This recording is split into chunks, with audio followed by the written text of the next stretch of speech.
Peace TV English, the solution for humanity.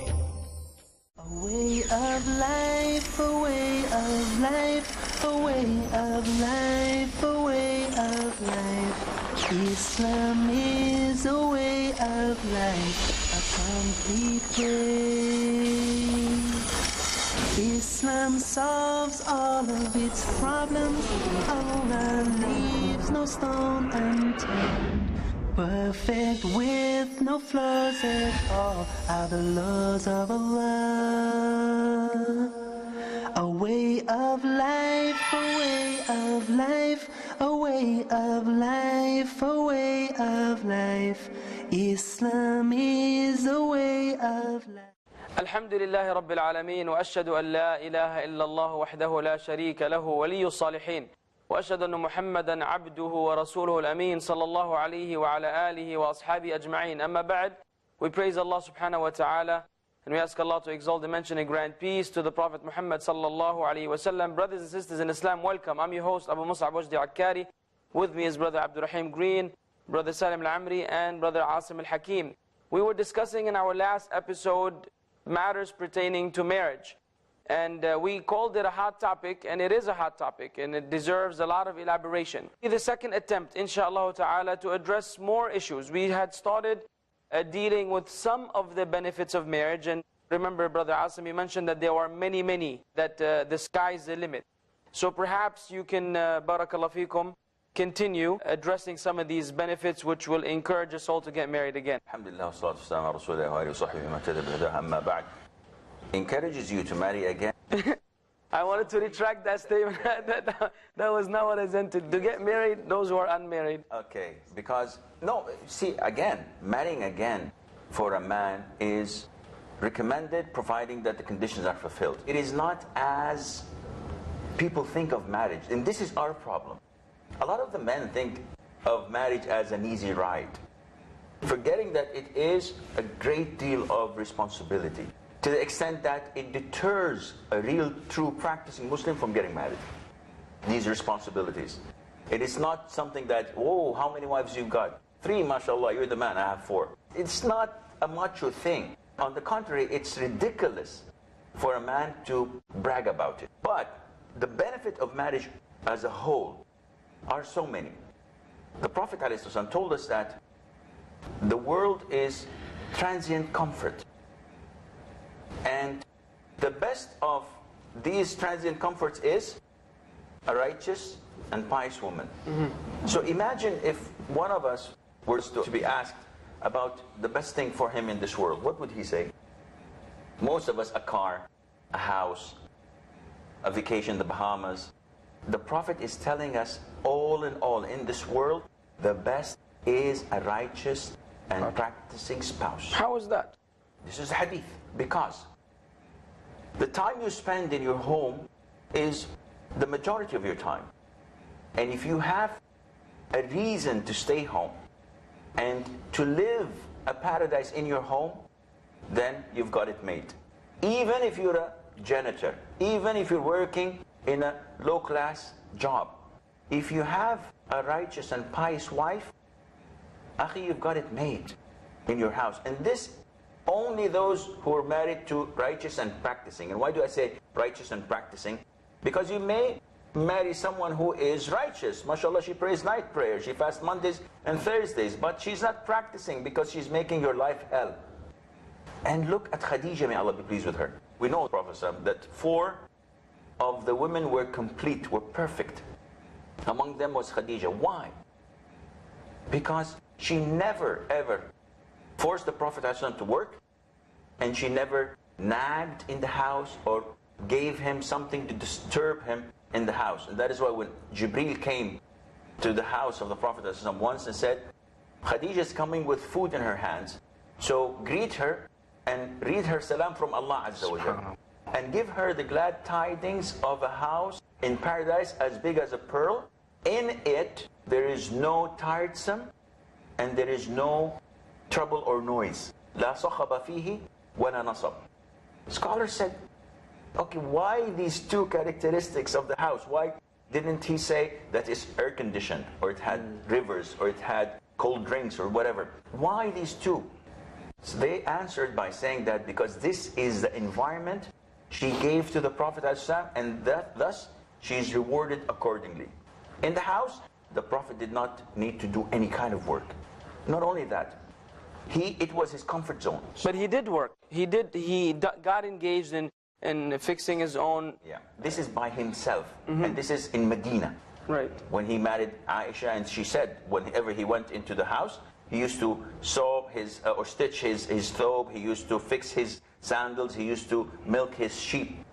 Khadija, if she saw him do this of his own will, she would not let him. She would do everything, and she would not let the children raise their voices or jump here and there. Everything was nice and comfortable for him. That is why a righteous and practicing wife makes a difference.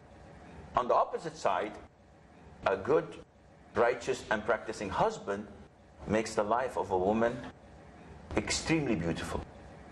And the opposite is correct. So it's not only as a one-way road. They say it takes two to tango, Islamic tango, no music of course, and between the man and his wife. But you have to reciprocate.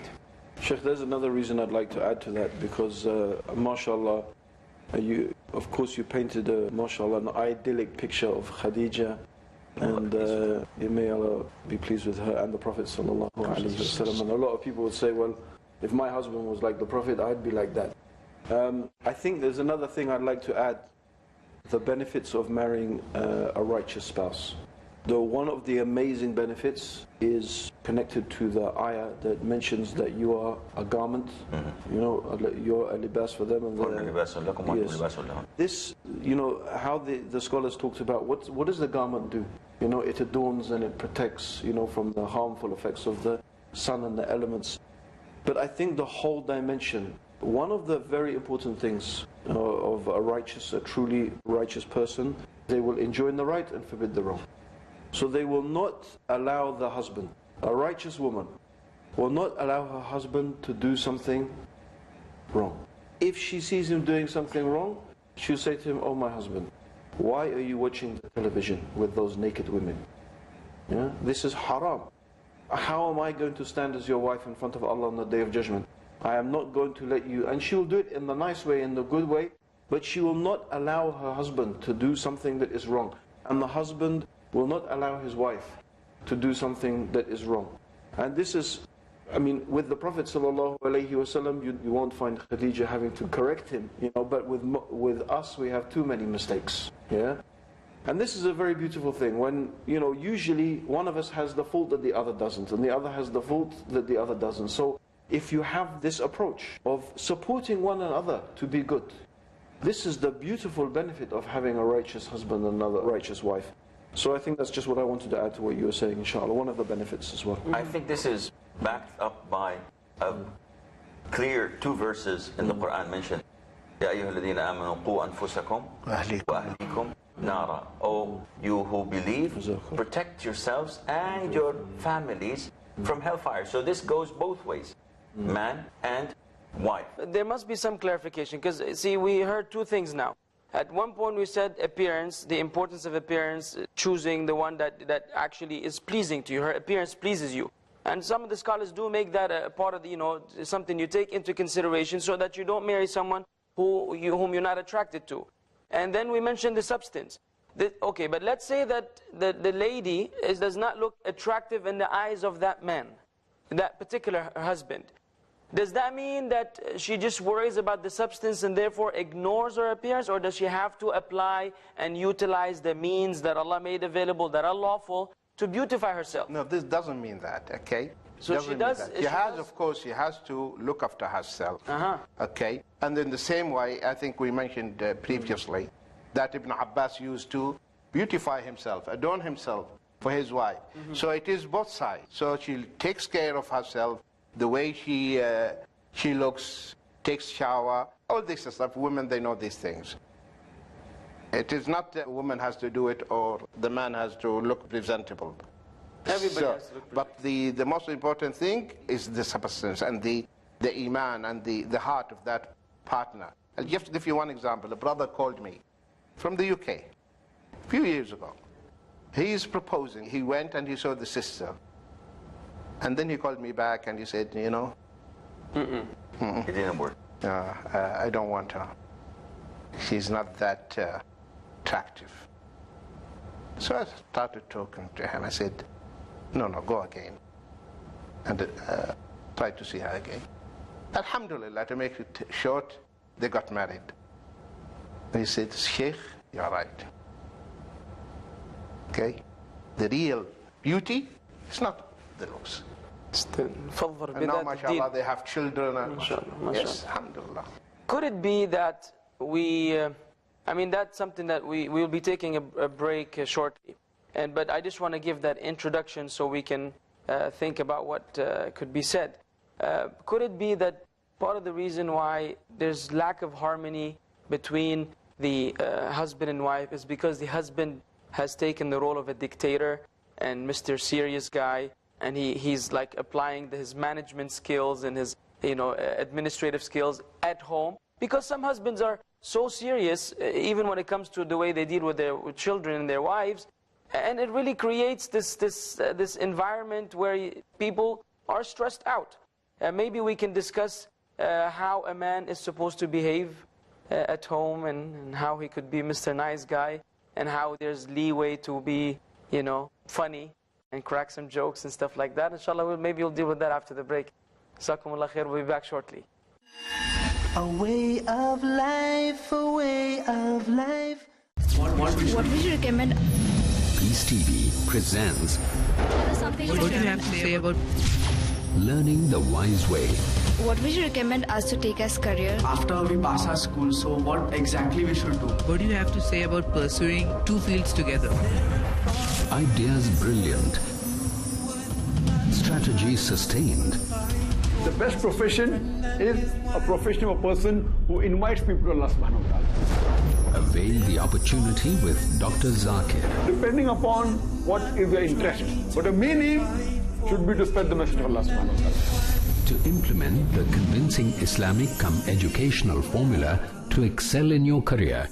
Watch Career Guidance every Friday at 6:30 p.m. and repeat telecast at 9:30 a.m. UK on Peace TV. Most countries of the world ban bullying. They fight it in their schools and universities. A lot of us are being bullied differently every single day.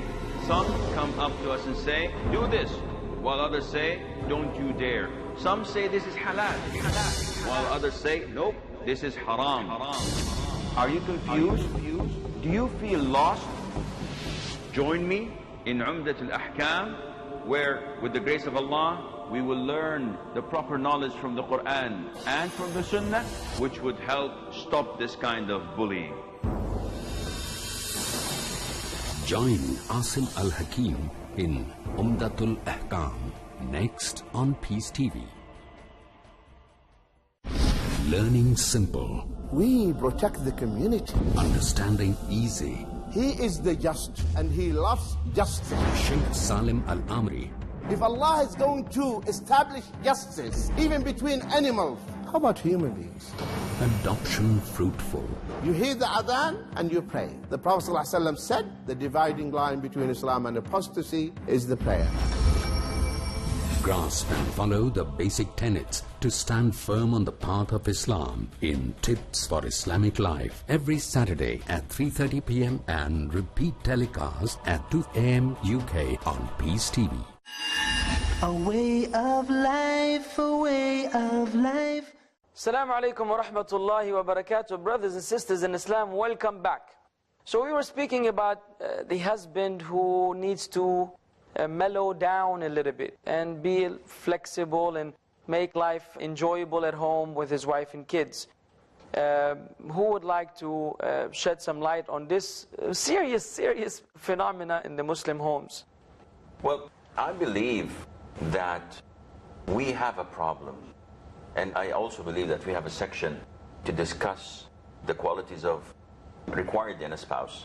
But the issue that you've mentioned, that there are people who think and act as if they are in their companies when they are in their houses, and speaking to their children and their spouses as if they are subordinates. Do this, do that, never give a smile, never give a good comment. Not only that, some of them are so rude, they break the hearts of their wives like tens of times a day. For example, I come in the middle of the day with like 6 or 7 bags of groceries, everything that the house needs, with a grumpy face. And my wife meets me and says, MashaAllah, may Allah bless you, my dear husband, may Allah reward you and give you a lot of money for what you're spending on us. Beautiful comments, beautiful supplications that would make any normal person happy. Unfortunately, there are men who would say, yeah, I did this last week. You guys eat like, what is this? Ferocious eater. Yes, yes. And you know how much... Yes, and you know how much this cost me? Like 300 pounds. Until when I'm going to do this? I work hard and you guys just eat, eat, eat. Can I interject? Why did he say pounds? You're always picking on the British in this particular series, but anyway. Yeah, but I don't like to say dollars. Let's assume, let's be realistic as well. Okay, there's that lovely wife who's saying all these things. Okay, let's assume that the wife, he comes home and he's been shopping for 2 hours and he went out of his way, and then he comes home, says, what? You didn't bring the ketchup again? That's the realistic scenario. And then she nails him and she gives him a lecture. And so then, how is a husband? What do you advise the lady, and how is a husband supposed to react? This is total different ballgame, because now we have to talk about things that reduces the tension and increases the love and ignites the spark or the flame or whatever.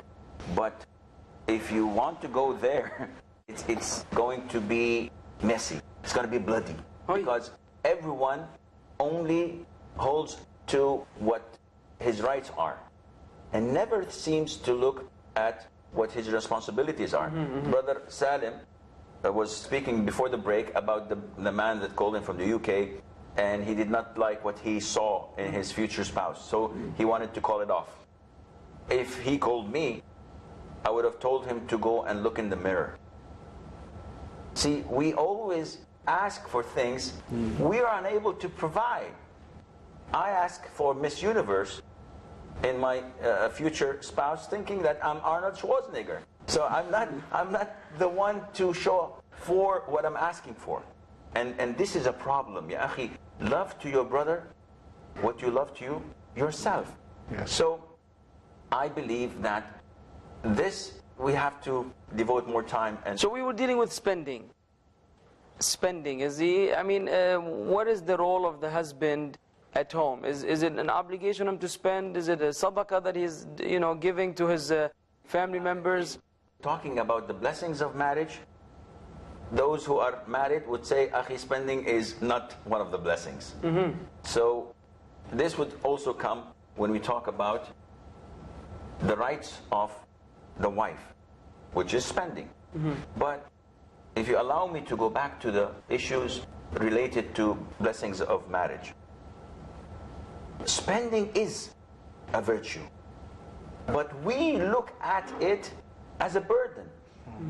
The Prophet tells us, alayhi salatu wasalam, that even the morsel you put in your wife's mouth, Allah Azza wa Jal will consider this to be a charity. Putting a morsel in her mouth, she'll bite my fingers off. And why should I do this? She has her own hands, and the guy is so negative that he is rejecting the whole concept of having affection and mercy. So we have a problem with the people in understanding what marriage is. But spending has to be in halal means. What do you mean? You can buy food for your wife, which is good. You can take your children to good schools. This is good. But if you spend your money to provide for them something that is haram, this is bad. If you get them a decoder, an OSN decoder, so that they can watch movies and oh, I see. Yeah. Never heard of it. I think it's Orbit Showtime Network. Okay. This is haram. What you see is something not related to Islam. Unfortunately, 95% of the houses in the Muslim world, they have this. And then there's Then there's extravagance in spending as well. So when you spend money you don't have, or you buy unnecessary things, or maybe, I mean, even simple things like buying a lot of unhealthy food. You bring home what? Chips and cookies, yeah, no vegetables, no fruit. You're killing your family, actually. Yeah, you're killing me now. You have a responsibility, you know, to... Yeah, but also, sometimes shaitan comes. Sometimes? Yeah, he's selective. He's there. He comes to the practicing brothers, maybe, and in countries like in Europe, where the tendency is that you own a house. And I think in the UK... This is exactly, Sheikh, this is the problem. And you know, I heard it from so many people. I'm wasting my money on rent. This is their words exactly. I'm wasting my money on rent. Why can't I just take a mortgage, then I own the house? I say, you're not wasting your money on rent. Every penny you spend in rent is sadaqah. And you never lose. You have to put the hadith together as well. Yes. You'll never lose from sadaqah. This is the thing and I think this is the problem people don't understand. We need to be reminded constantly, the viewers need to be reminded that when you spend on your family, this is sadaqah, you don't lose because of sadaqah. You're going to get rewarded in this dunya and in the akhirah. And the hadith of the Prophet ﷺ is clear. That 1 dirham you spend fi sabilillah, another dirham on your family. The one that you spent on your family will have more reward. Subhanallah. It will have more reward. So you need to purifying your niyyah, so that all your deeds can become righteous deeds. So whatever you spend on your family, say, oh Allah, I do this, okay, so accept it from me. I try my best to feed them halal. When you are even doing your shopping, your wife gives you a long list. Longer than that, Sheikh. Very long list, okay, and you go. And you are moving from one shelf to the other, okay?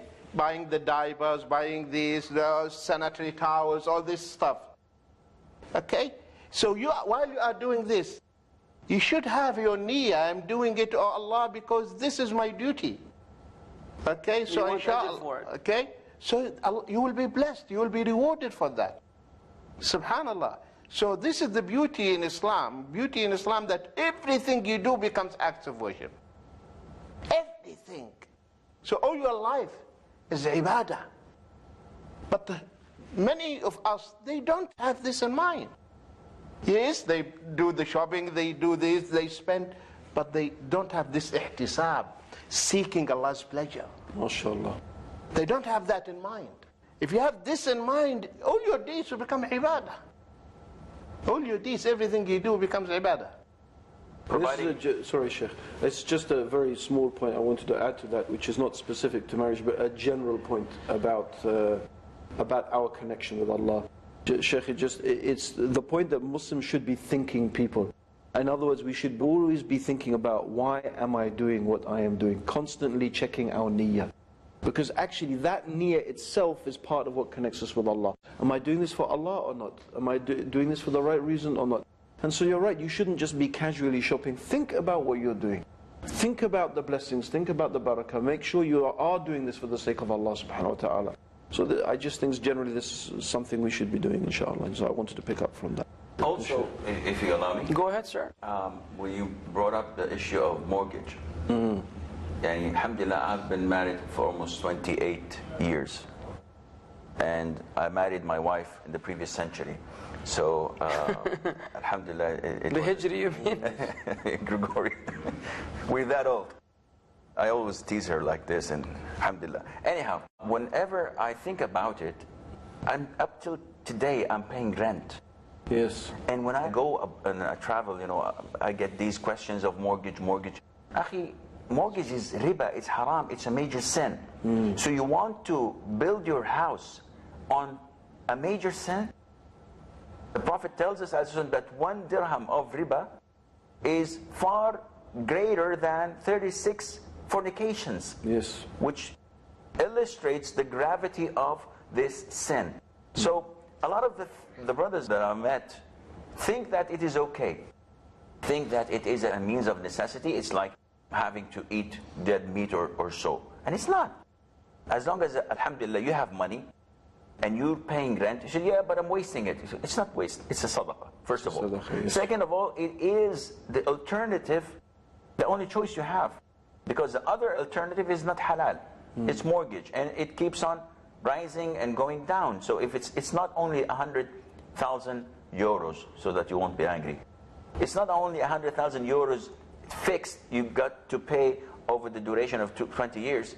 It may end up 120, 140. All of this is forbidden, and it's riba. Jazakumullahu khairan.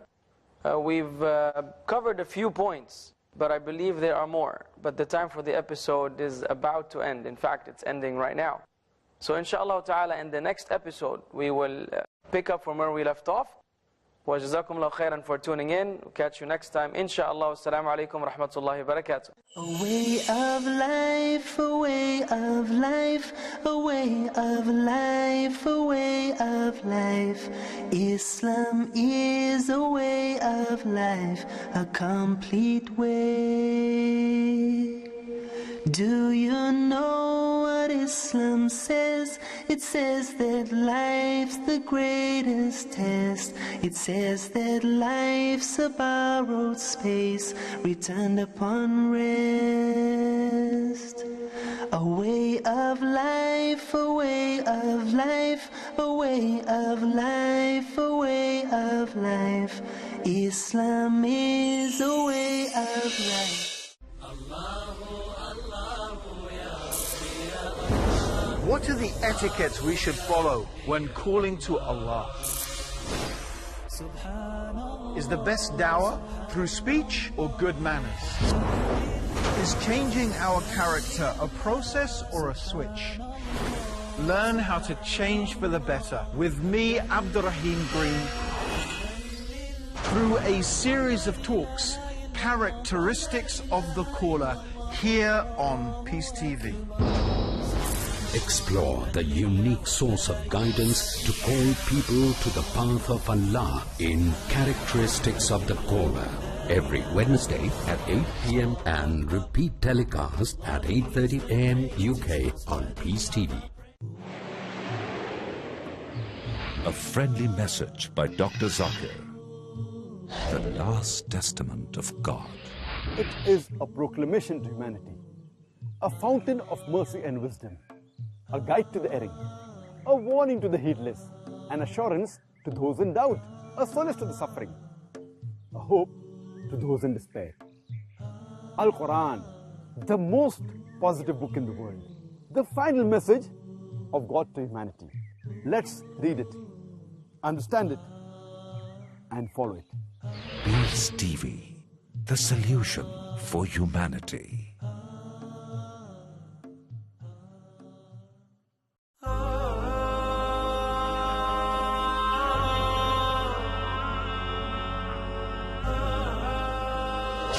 Confused, worried, losing control.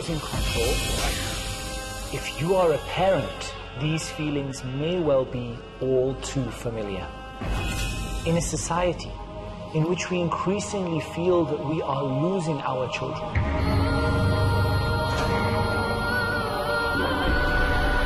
it's still possible to get it right.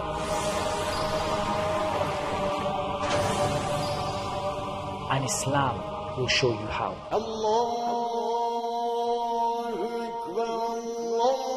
Want to know more? Join me, Muhammad Tim Humble, as we explore the ways to be